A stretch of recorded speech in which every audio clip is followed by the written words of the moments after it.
Dr. Nafeesah Allen is a busy lady. She's a multilingual author, independent researcher, content strategist, and contributing writer for a couple of publications. She's also a wife, a mom, and oh yeah, a U.S. diplomat who is currently on assignment in South America. So to say she's busy might be a big understatement. Nafissa has over 15 years of experience working in government communications on 4 different continents.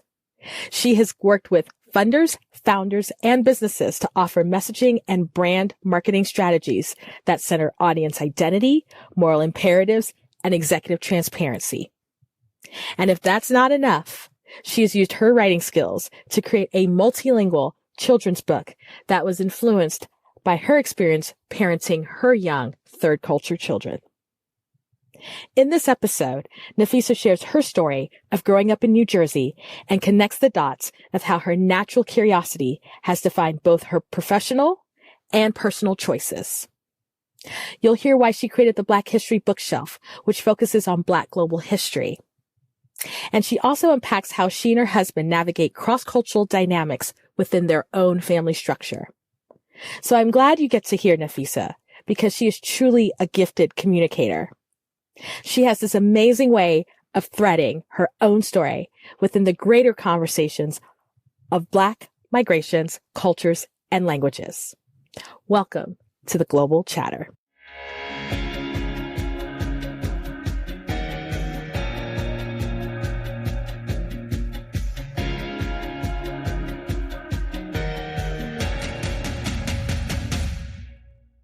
All right, so you are all listening to the latest episode of the Global Chatter, and based from the introduction that you've just heard, you know who my guest is. As she's smiling, we're both up early this morning. All of you know these, right? These episodes get recorded at the craziest times, and so we both happen to be in the same time zone but nowhere in the same country, so that part's funny.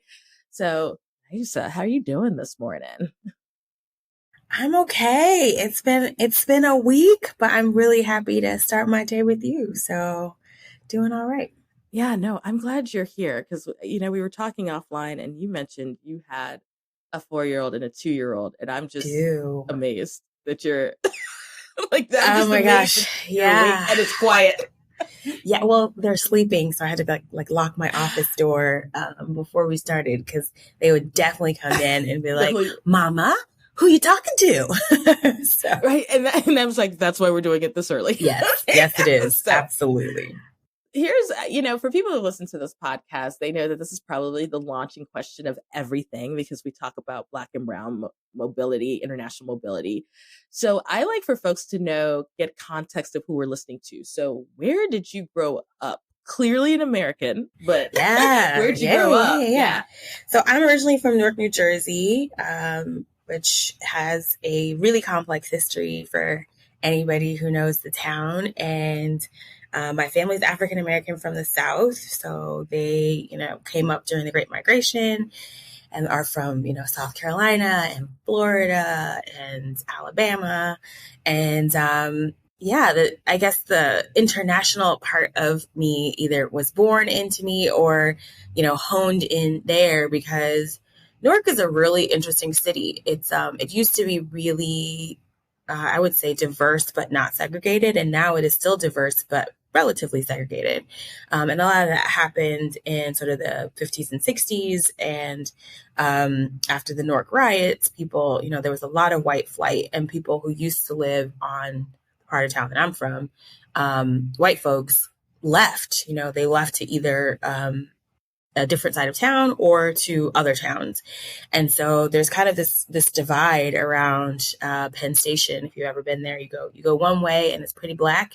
Go another way and it's Portuguese and Brazilian and Spanish and Puerto Rican and very different. And not that you can't find people from different cultures on either side, but it's more densely those populations.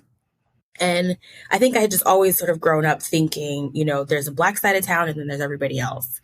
And everybody else is not necessarily white American in the ways that, most people think, of white Americans, they're like white immigrants, right? So they speak other languages. On that side of town, everybody speaks.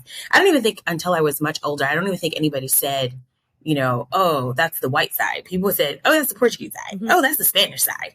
So I've always associated it with languages, right? I've always associated that difference with languages.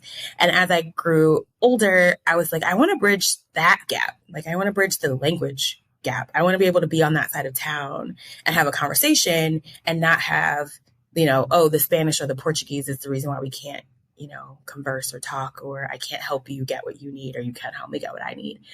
So that really kind of launched my journey into traveling and being international, and just feeling it's really embedded in sort of who I am and why I live my life the way I do.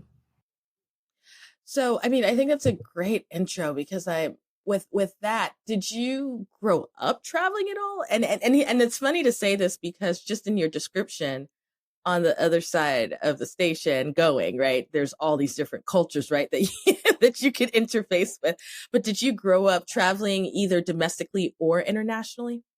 Not really. I mean, I think like most, I call myself, a great migration grandbaby, right? We go back to where our families are, because that's where travel is easy and cheap and seems safe. And so I, would go with my grandparents every summer down to South Carolina and spend, 2-3 weeks with them.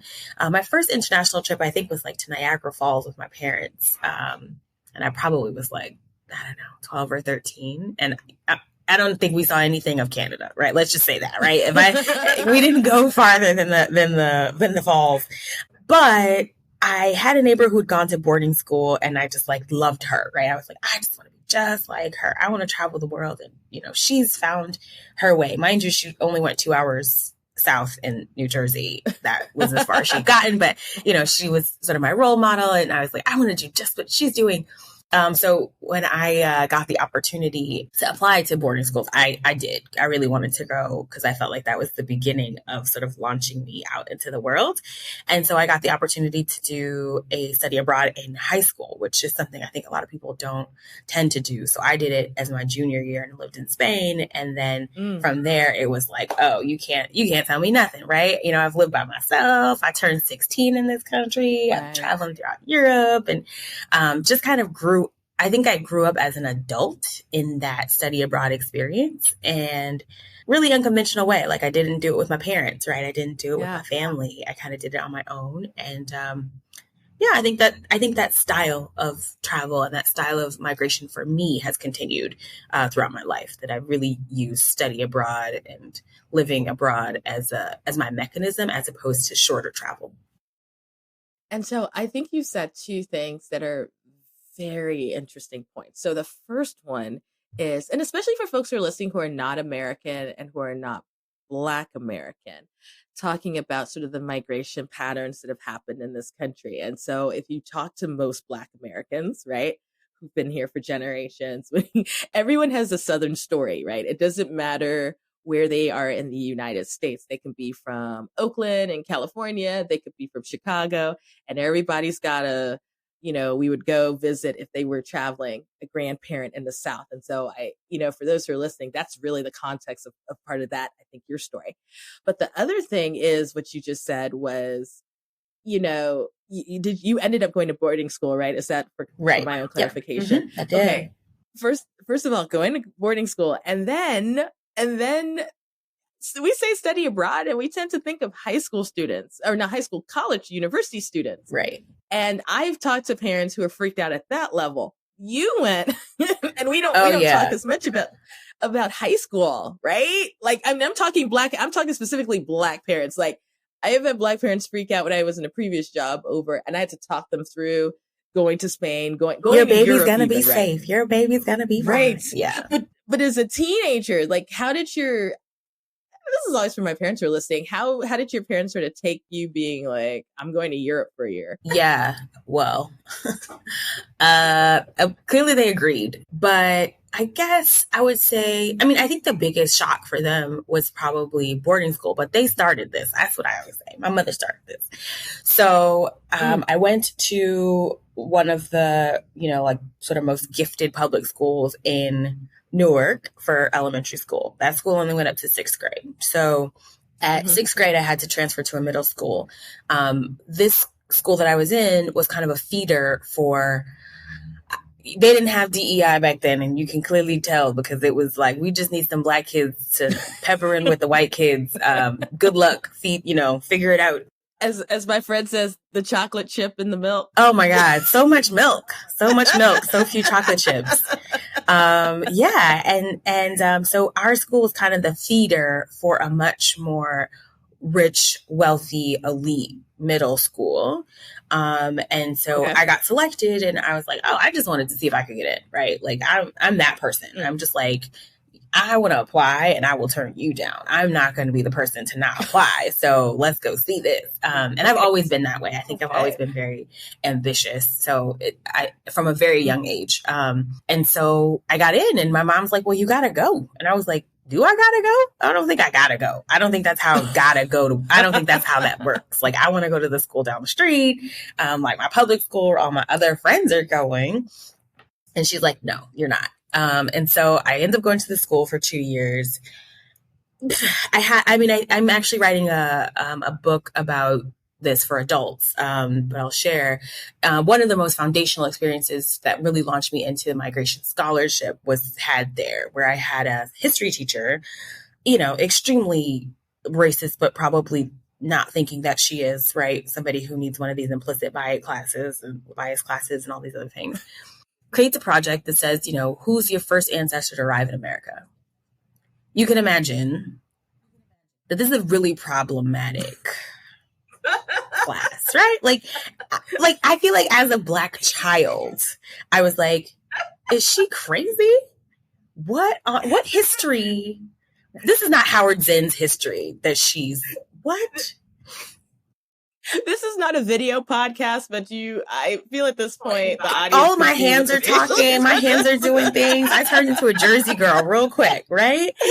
It was just horrible, right? So we launch into this class, and horrible, but a life lesson. So I joined this school with 4 other Black kids from my previous school. And this conversation had never come up. And I mean, in our schools, like blackity black, right? We're like Marian Anderson and, Ralph Bunch. And, we could name off all the people, right? Right. And if you know anything about Newark is very, very Black, right? Extremely Black pride. We are, the epicenter of Black Muslims. I mean, there's just a lot of Black pride. Go to this school, and who's the first immigrant? All right. So I'm sitting here thinking, nobody else thinks this is a problem, right? Okay. All right. Well, let's see how this goes. It's going to be a problem for me, but okay.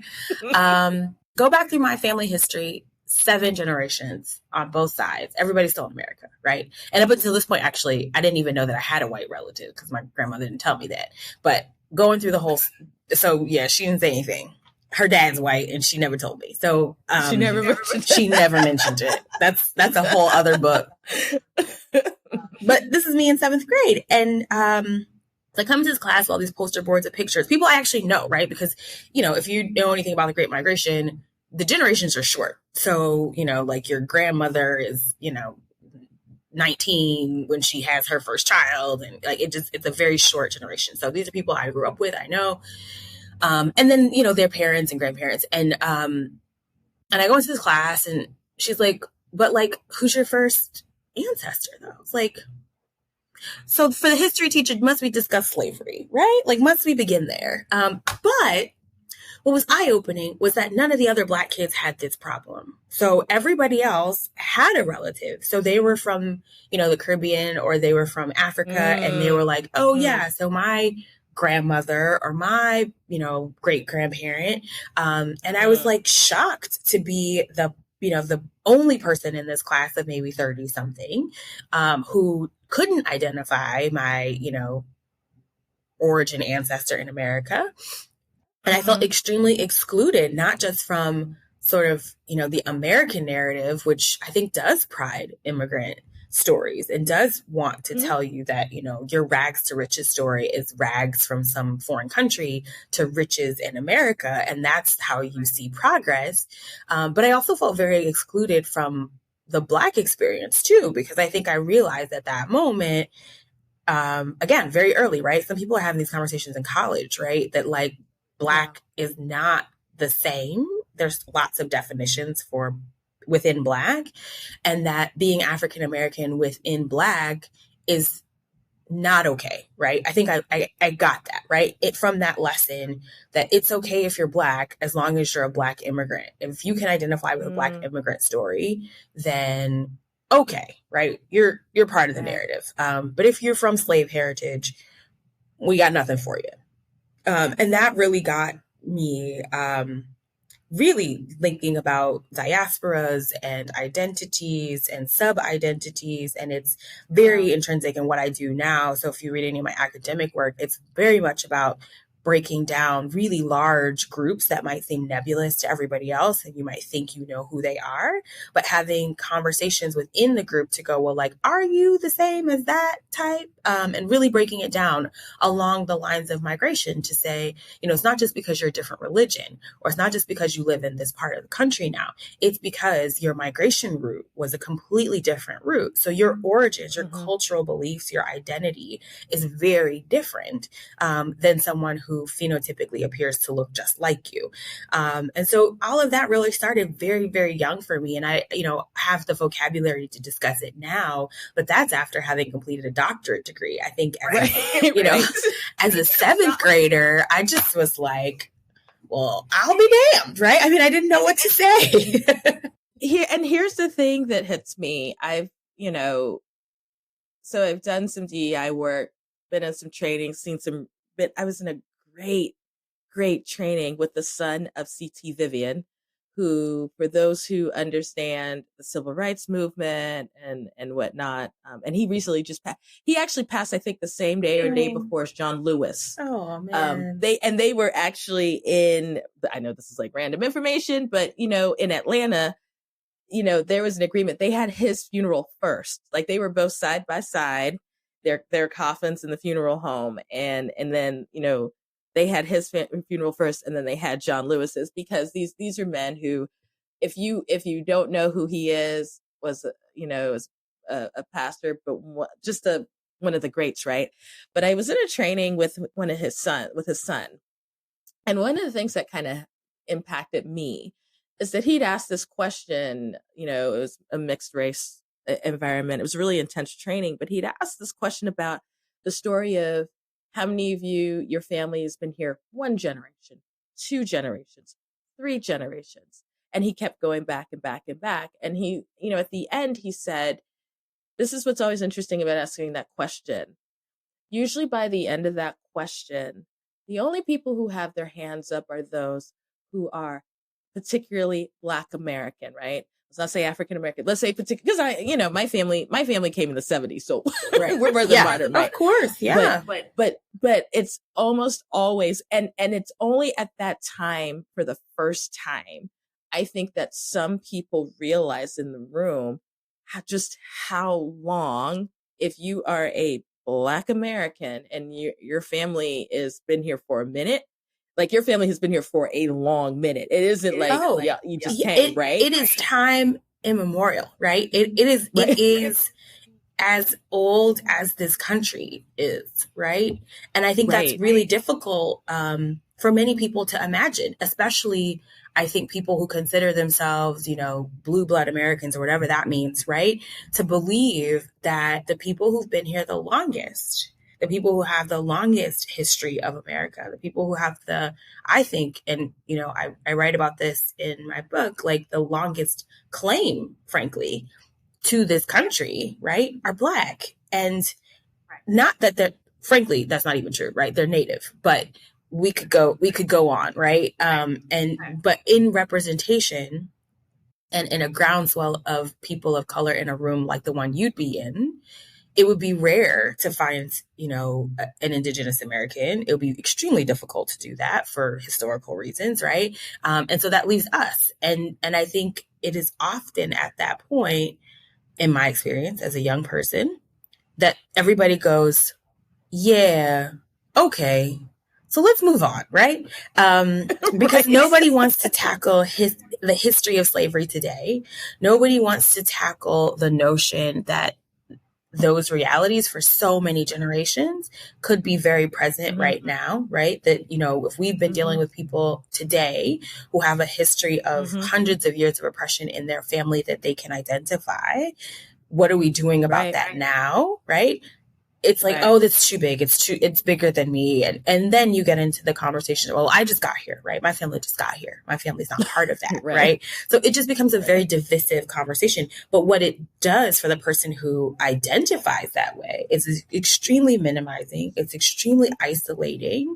I think, you know, to get into that conversation is hurtful, I will say. I think it's extremely hurtful when that point realization comes about and there's no recognition or due care for the gravitas of what that is and what that means, right?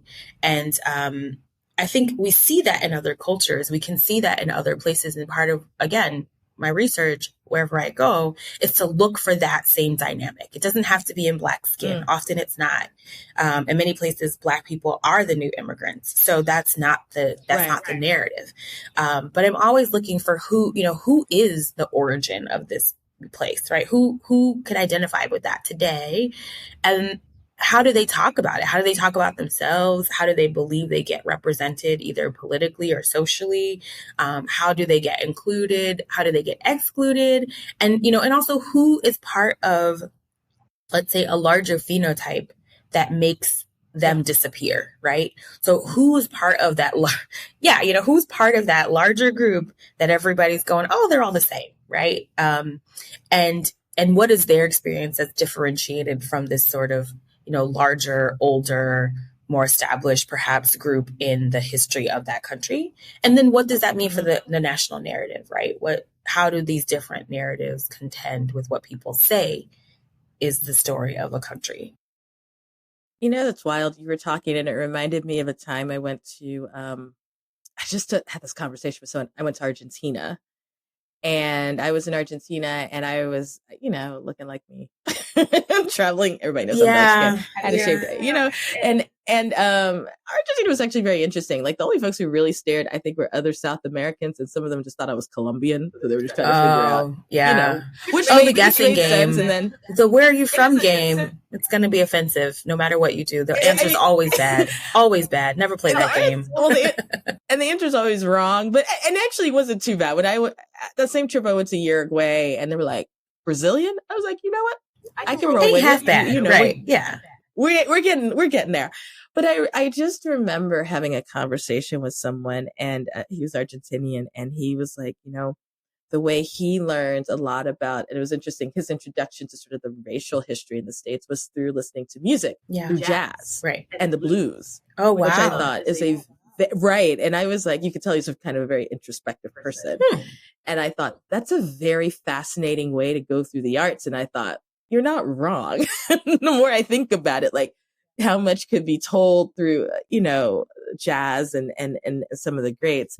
But then we just got into an interesting conversation even about, and not to make this a whole side conversation. Oh, no, I'm here for it. A little bit about Argentinians' history, because they'll tell you there's no Black people. That's what I was going to say. You are aware there are Afro-Argentinians here. And I was like, no. I'm like, oh, but they are. If we run that ancestry, some of y'all might be shocked.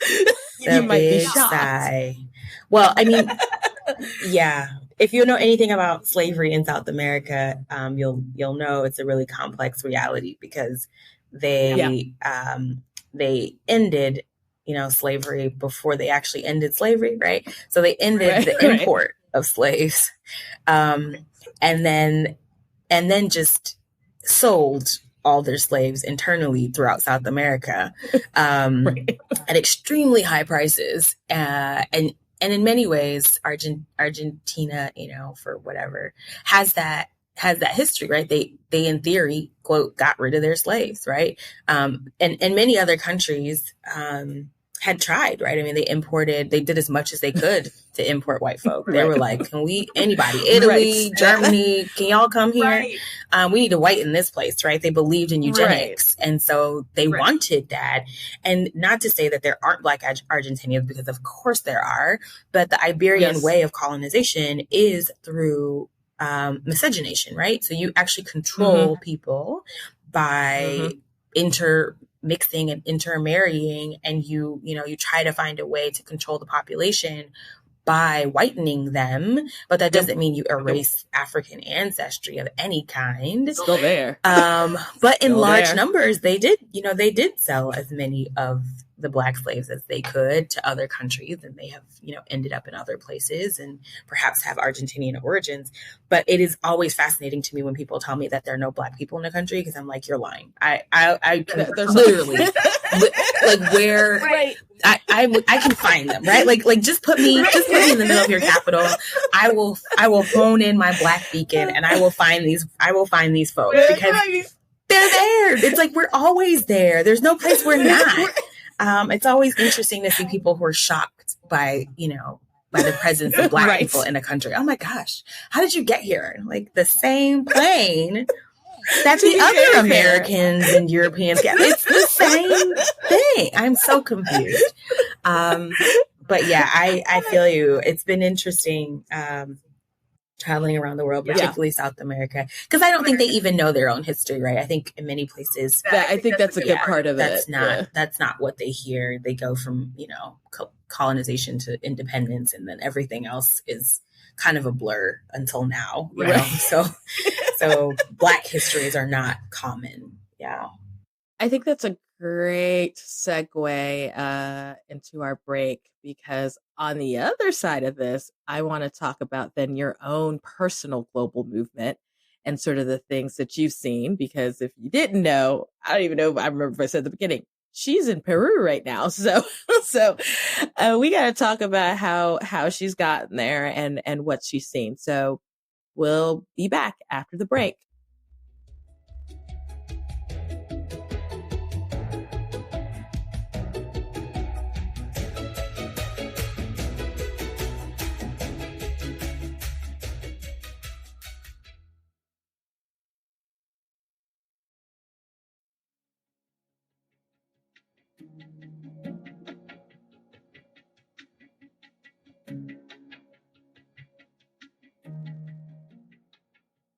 If you were listening in the first half, which obviously, because you made it to the second half, we talked a lot about migration. We talked a lot about her experiences with her research and even her childhood. And I mentioned that she is in Peru right now. And so, I probably dropped this in the intro, but she is a Foreign Service officer. And so I know what that means, aka a diplomat, but I'm gonna let the diplomat, for the folks who have limited interactions, which actually for most Americans, to be very fair, unless they travel abroad and maybe there's a situation where they need to interact with their U.S. State Department, and the Foreign Service personnel, they don't really think about kind of the work you do. So can you tell a little bit about just what that means to be in the U.S. Foreign Service? Sure. I mean, we represent Americans abroad, right? So we protect and serve Americans abroad. And then we also are the foreign policy arm of, the U.S. government. So when we're thinking about all the different types of interaction that we have with other countries and other heads of state, usually it's someone in a role like mine who is physically doing that work, right, in that other country. So we have embassies and consulates all over the world, and people like me, Foreign Service officers or diplomats, we move around all the time. So it's a little bit like the military. I think most people understand the military. Right. They don't necessarily understand the other services, but similar to the military, we have assignments. We go for 2 or 3 years, maybe 4 years, depending on where you're going to go. And then you keep rotating and you kind of make your way around the world, or a career or a lifetime in that way. And I started pretty young. I started as a Pickering Fellow. So if anybody's interested in joining the Foreign Service, there are a number of fellowships, and one of them is the Pickering Fellowship. There's also a Wrangell Fellowship. These are really geared towards diversity and inclusion and representation from underrepresented people.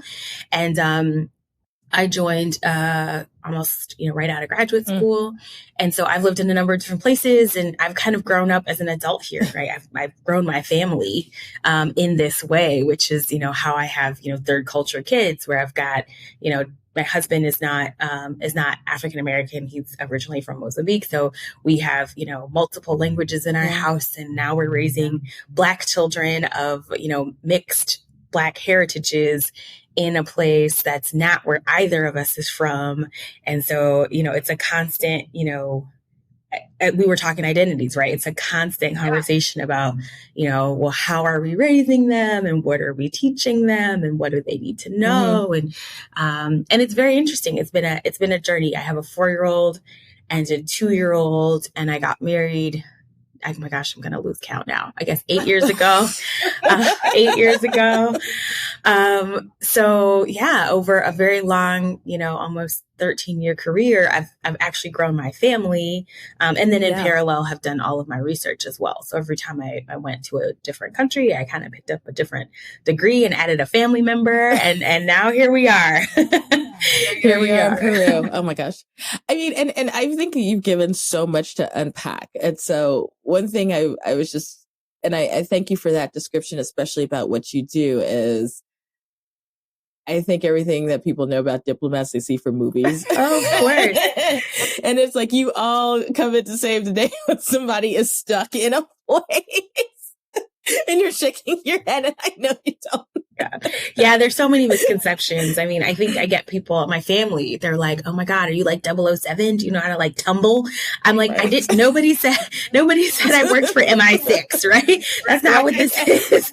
No, but you're right. Most people only have an interaction when, they need a passport, or there's an issue when they're abroad. So yeah, most people don't see the whole breadth of all of our work. But yeah, we're American citizens representing America abroad, and it's a really interesting career, really engaging. But we say it's not a career, it's a lifestyle. And I think that's a huge part of my, my own migration experience, right? Because people will be like, oh my gosh, well, how did you spend this many years in this place? It's like, oh, because I was working. That's how I can do a degree, right? Because I'm going to be there long enough, which is not necessarily the same experience, because I know there's a lot of folks who are doing, sort of the, it's like the Black travel movement now, where people are, hopping for a weekend or doing like shorter trips. And I don't really have that experience. I often tell people, I don't know how to tell you what to do for a vacation. I'm legitimately out of my depth. Yeah. Out of my depth on that type of travel, because I just haven't done it that long. But for the most part, living abroad and moving your family and trying to set up a life and building a new community for yourself in a new country, I do that often, which is often something people are very intimidated by and are like, oh my God, how do you do that? And once you get there, don't you just want to stay, and you want to move again? And what about your kids? And, how do they interact, and how do they feel? So yeah, there's a lot to unpack, as a Black person who's an expat, who's constantly sort of moving and not affixed in one place, right? Because there's also expats who move, and you move to Paris, and like Paris is it, right? You're just there. Yeah. Yeah. So it's a very unique experience, very similar to the military. Yeah. Some of my favorite conversations with families and folks who are in relationships and with children really is that cross-cultural piece, right? So we spent a lot of time in the beginning of this really talking about, the different narratives and kind of the different streams and sort of Black stories. And so, you are a Black woman, you are a Black American woman, you present as a Black American woman, and your husband, your partner, is from Southern Africa, right? And I always like to put this out there because people are always interested, like how I am sure, and this is with any two people you put in a relationship, maybe there are cultural conversations or narratives and whatnot. And then you're also a diplomat. So that's moving. So what did that look like for you guys, even before you had kids, in terms of, okay, we've got this relationship, and I'm assuming, and given that you just said what you said, You probably met him on a posting or met him doing your research in a location.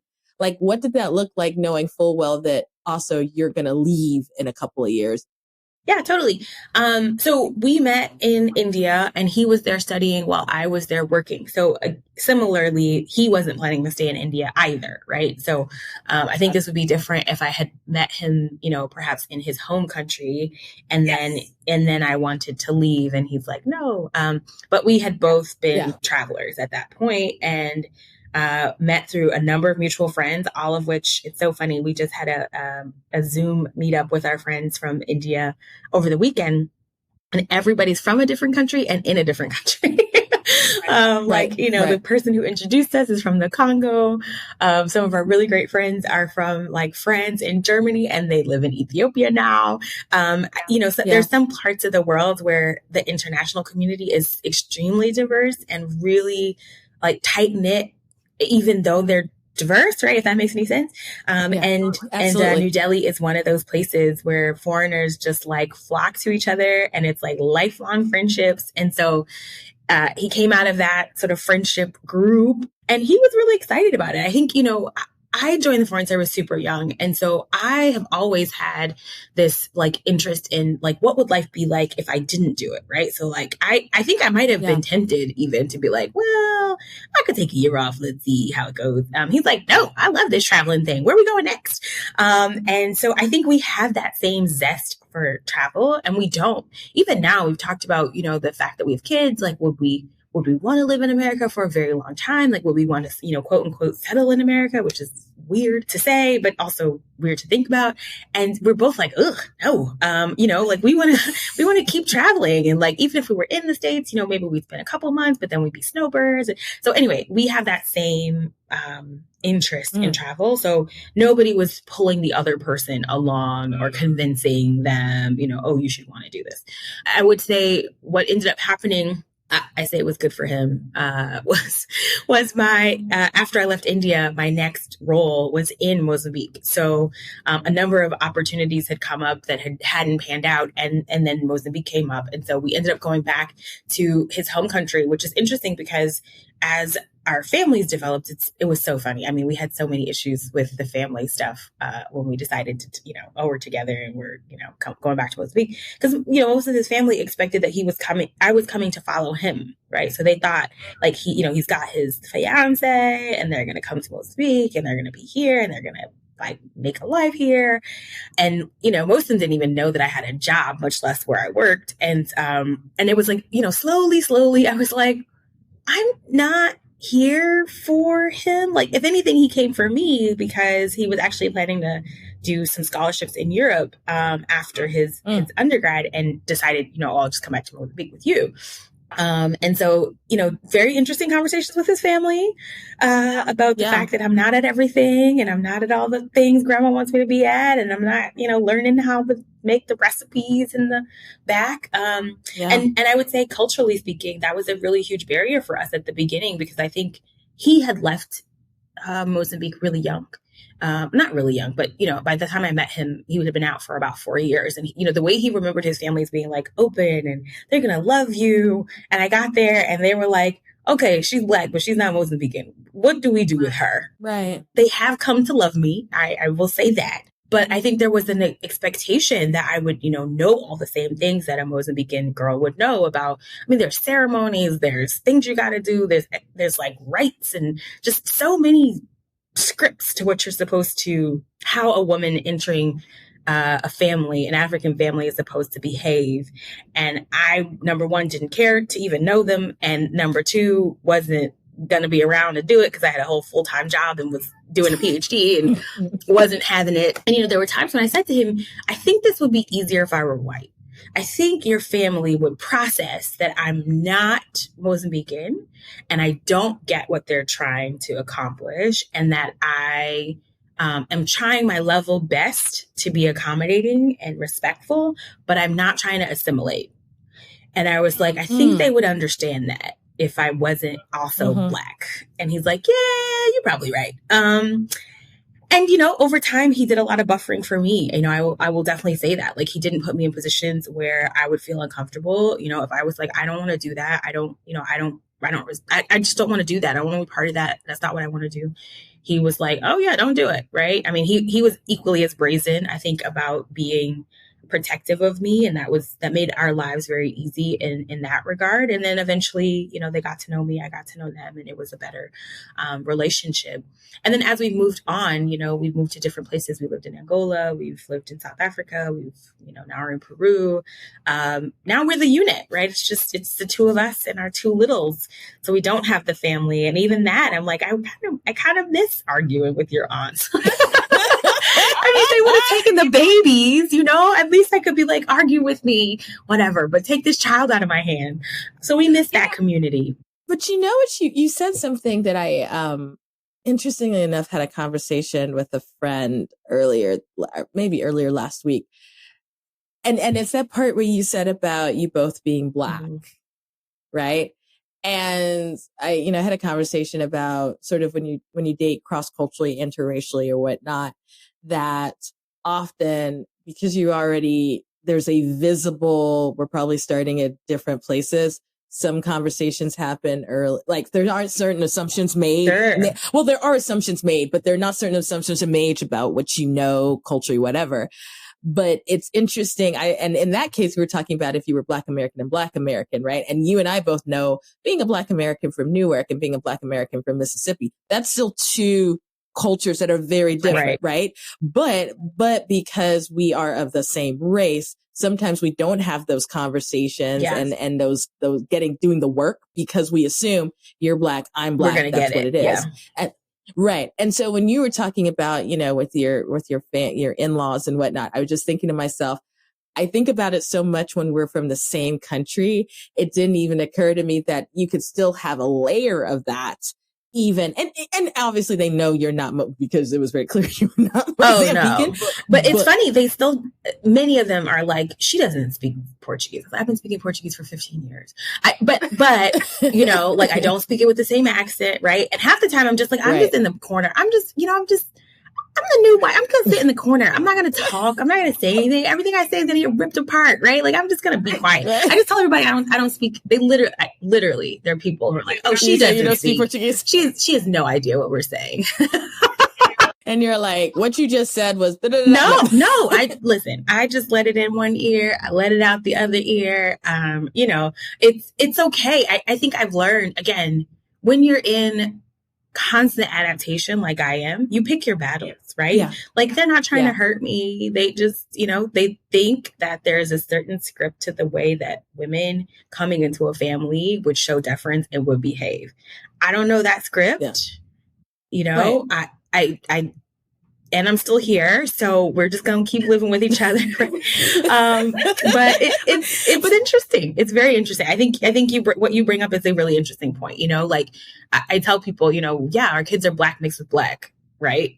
And that means they've got two passports. My daughter was born in another country where she could be another citizen if she wants to and chooses to. Like there's so many layers of culture. And I think what is different about my relationship, I will say, bringing it back, is we fight for each other's cultures, I think.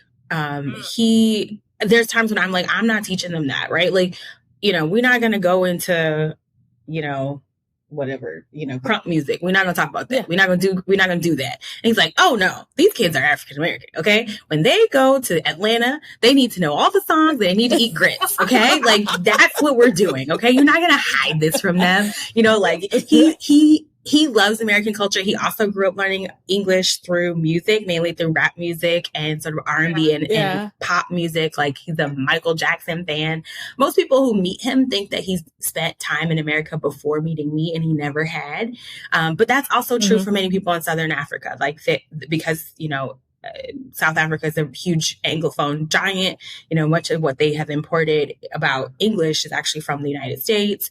Black identities are really huge there. And so he'd been picking up and drinking from the well of African American history for a long time. And he loves African American culture. And then after having lived in Mozambique, again, as a scholar, I had thought Mozambique was really cool, but then actually going there and spending time there, I'm like, Mozambique is really cool. So I think what's different about us is we always fight for each other's culture, right? Like I'll be like, hey, you know, with our daughter, you know, she should be wearing capulanas, which is like it's like the traditional fabric. And my husband's like, she doesn't need that. And I was like, yes, she does. Because when she goes back to, you know, see your grandma, see your mom, like she needs to know how to wrap it. Like we're not going to have these people saying that this American girl took our son right. and like now their kids don't even know how to wrap a capulana, right?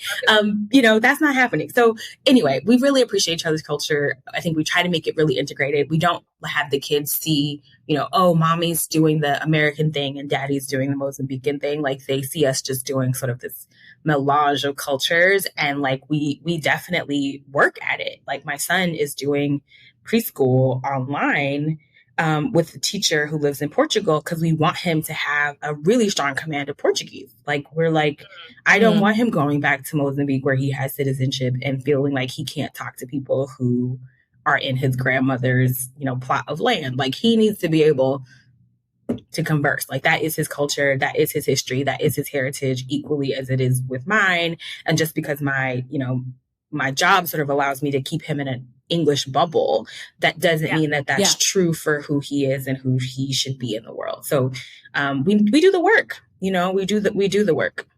You know, and look, you're totally right. I love the fact that you said there's an intentionality in what you're trying to do. And also the fact that you mentioned where your expat migration story is. And the more I've done this, I've learned to not take for granted that everybody knows that there are different types of expats and that affords different opportunities depending on where you are.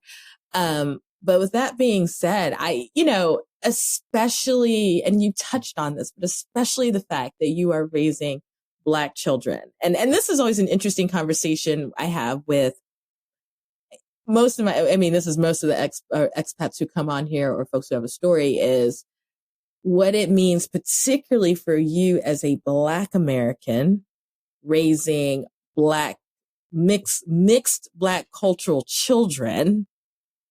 And what does it mean to prepare them? And your kids are little, so you've got some time. So I've had this conversation more with folks with middle school and high schoolers for the possibility or the potential of them coming to, and I can't say returning because they've never really lived here, of coming and living in the U.S., knowing, you know your upbringing and you as a scholar know the history and the layers to it. What does that look like for you for even preparing them for just, this is what it means to be Black in the States? Listen, there's no book for that. Right. I think, frankly, again, you're right. My children are really small. So at this point, I think that really begins with thinking about what my community would be, right? What would my Black parenting community be? We've actually recently purchased a house right outside of DC because that's typically where people go back to when you go back to the States in my career. And we were very intentional. Again, very intentional. I was like, okay, there's a homeschool collective down the street. You know, the school looks like it's about this many, you know, people of color versus, you know, white or Black or Asian or whatever.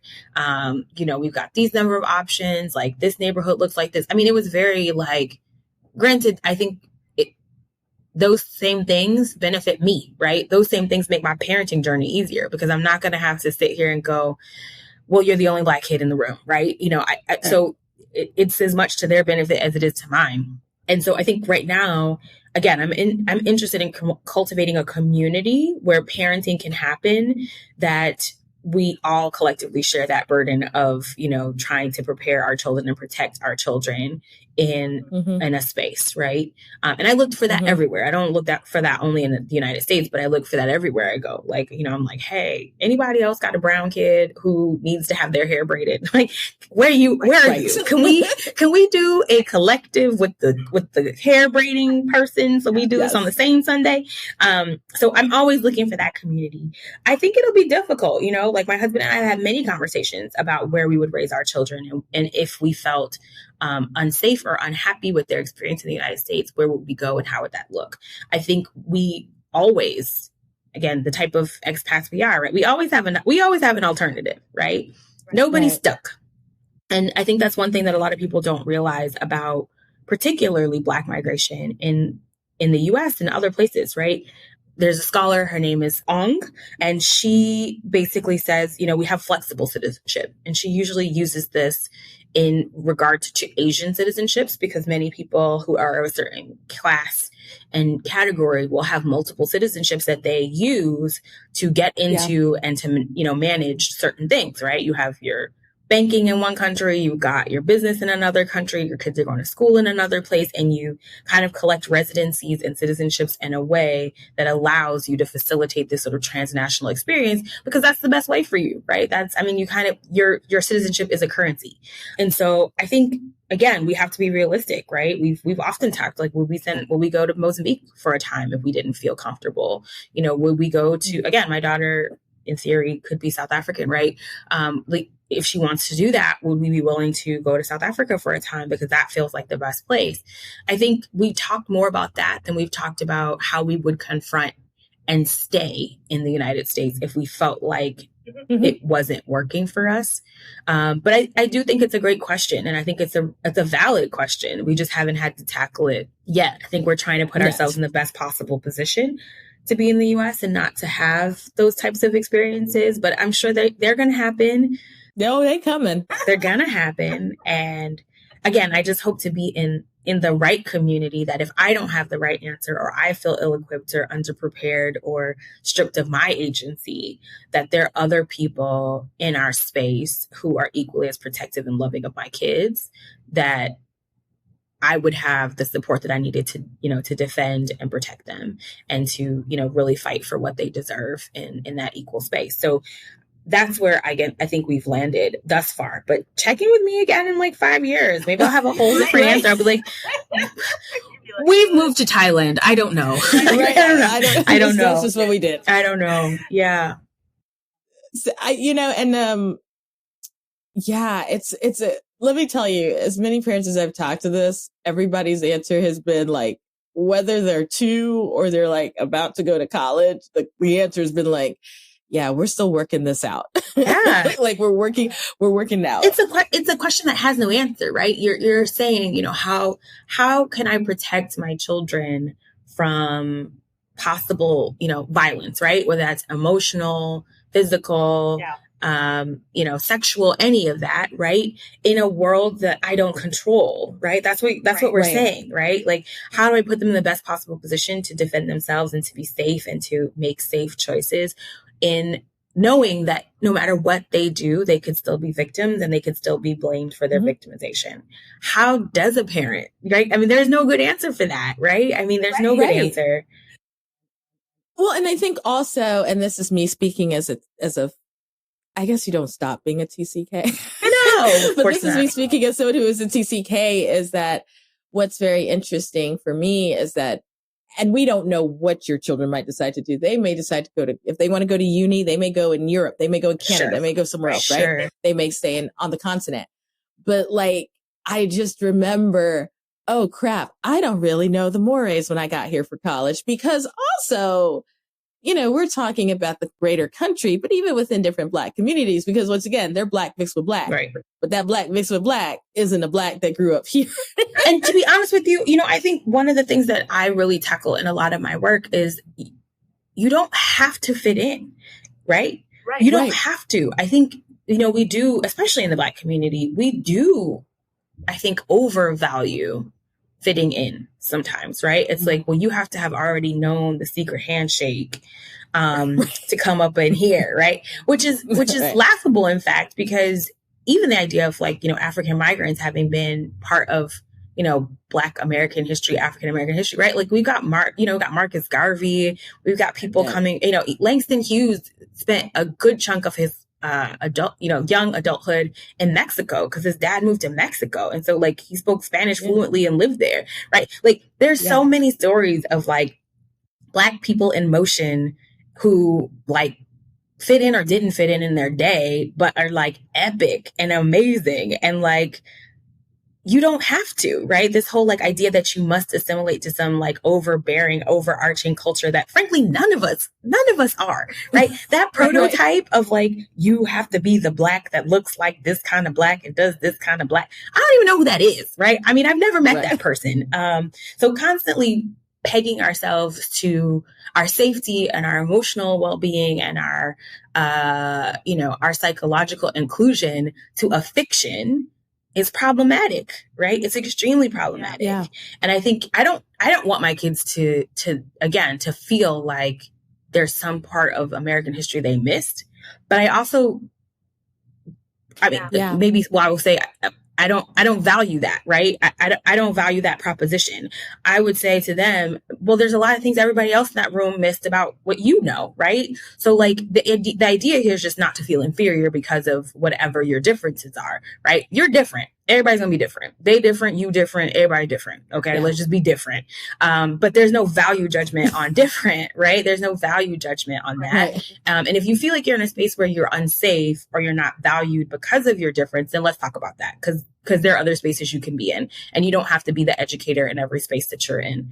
But if you feel like, it's a little uncomfortable because I don't know all the things, that's like, yeah, that's college, right? I mean, that's life. But I mean, I think one of the things that you and I have been talking about before was sort of like, what are we doing? What am I doing to make them feel seen and heard? And I think that's part of why I even launched into this whole bilingual book thing, because I kept looking for books with Black kids that spoke languages.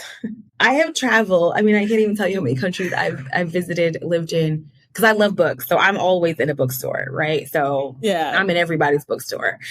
There just are none, right? There just are literally no books. You might have like a normal mainstream, maybe American book that's been translated. And of course, there's a Black character. But if there's a Black boy, there's probably not a Black girl. Or if there's a Black girl, there's probably not a Black boy. And then those books tend to be 100% in that language, right? So it's not facilitating, third country kids learning because their parents can't read this to them in their native language and understand what it is. So everybody's just reading, huddling over it, mispronouncing everything. And then the stories that I found that were all about Black people or Black kids were really tied to the national history of that country, right? So it's, it's a Martin Luther King book, or it's in Mozambique, it's going to be Samora Machel or Josina Machel. It's very tied to that national history.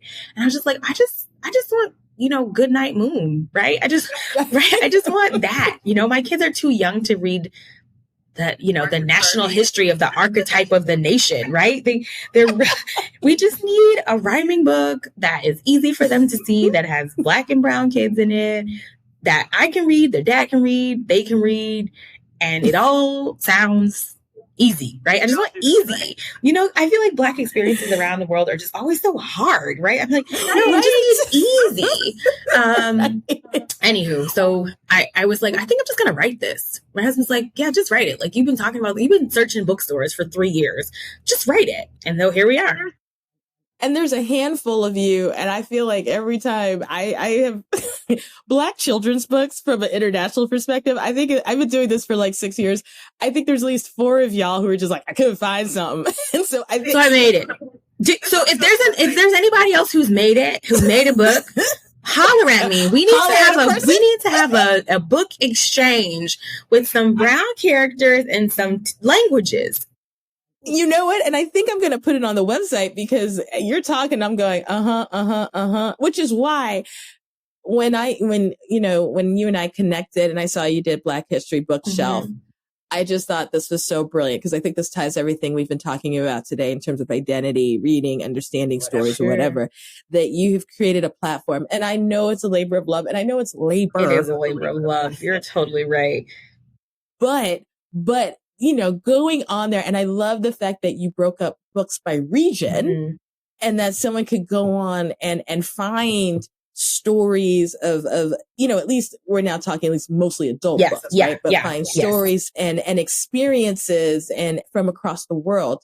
And so I imagine with you and me kind of circling similar spaces that people were probably asking you questions, or they just wanted resources and where they could go. And it's hard to find that curated list, to be honest. Yes. So Black History Bookshelf started because, again, I'm a scholar, right? I'm in everybody's bookshelf, bookstores. I'm in everybody's library. I've read books nobody has ever heard even exist, about places nobody has even seen on a map. You know, I tell people, like, for my birthday a couple years ago, I went to Sao Tome, and people are like, where is Sao Tome? And I was like, I'm in Príncipe, right? No. Right. It's a Portuguese, ex-Portuguese colony off the coast of, right? Yeah. So I have just had a really rich literary experience and buy books, and actually, like, I love signed books.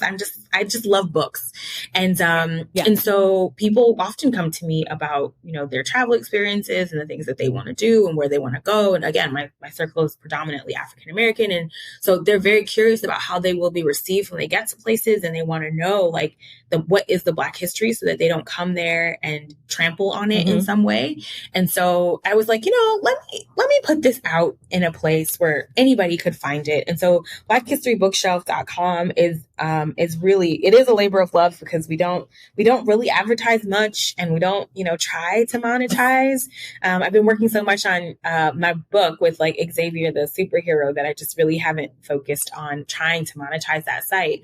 But it is rich, and it includes a breakdown of books about Black histories. So we're pretty much all nonfiction. There's one book, there's a Wole Soyinka book, which is a play that we've included because it is, like, so epic if you're thinking about Nigeria and, what it means to be in West Africa at that time.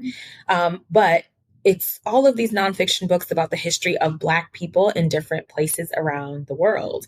And it's, their internal histories, their migratory histories, their sub-histories, biographies of people of importance. And the book, we break down different regions, right? So we've got, Caribbean, we've got, Europe, we've got US. And then we also break it down by language. So if you are looking to, understand Portuguese histories or Spanish histories, Francophone is the thinnest. So don't go on there now and then, ping me on Instagram like, oh my gosh, you don't have these books in French. French is not my mother language, or even my second or third. So French is the thinnest, but we do have a lot of books in Spanish and Portuguese, and we do have children's books as well. But they're all, like I said, they're all nonfiction, and it's just about the stories of different people. And, again, a lot of these books are really hard to find. So if you actually go on there and you're like, I can't find this book, you can always message me. I can tell you where I found it. But a lot of times they're really difficult, distribution. Like, for example, I was looking for some books in Portuguese about Brazil and Portugal, and their website is, for anybody who's looking, is wook.pt. So wook.pt if you're looking for books from Portugal. But they don't ship to the United States. So if you find it, you're kind of like, oh, I hope they've got, a Kindle version or something like that, because it's difficult to find. So I've kind of tracked down the books that are in my bookshelf that I think are really valuable. And I've, done book reviews and then provided links where people can buy them. But then we also have a bookshop.org site for Black History Bookshelf, where we have a wider array of books that I would recommend for different themes, like, Afro-Latinx heritage or Afro-Indigenous heritage. We've got that. And then people, of course, always reach out about fiction. So on bookshop.org, we also have some fiction. It's not our like bread and butter, but we do have some that we think are really useful and fun and engaging from global histories, right? So that's Black History Bookshelf. It really started off as a way to get people out of my WhatsApp inbox and to get them directly connected with the resources that they, need and want and seem to appreciate. And we're always looking for, different types of books to feature. So if you have a book or a book, please let me know. One thing that's really a differentiator is that we don't focus on Black authors. So a lot of people will come thinking, oh, you're looking for Black authors from these places. And I'm like, no. We're looking for Black histories from these places. And often they're not written by Black people, but they're really good histories, and they really dig into, the narratives of Black folk in different places. So that's Black History Bookshelf. But then that's where I kind of discovered the problem of not finding children's books, not finding enough children's books, and then went off and wrote Xavier. Well, I think you've taken us full circle. We've been around the world. Yeah. We have. It's been a wonderful conversation. We kind of stayed south, but we went around the world. Oh my gosh. Thank you for coming. Thank you for having me. It's been lovely. I feel like you dropped some history lessons, some identity lessons, some parenting lessons all throughout this whole I try to be a giver, you know? No, and you gave, Good. and you gave, and we will say you gave. You know, with every guest that we have come on, I make sure that we have your contact information, like to your sites in our show notes.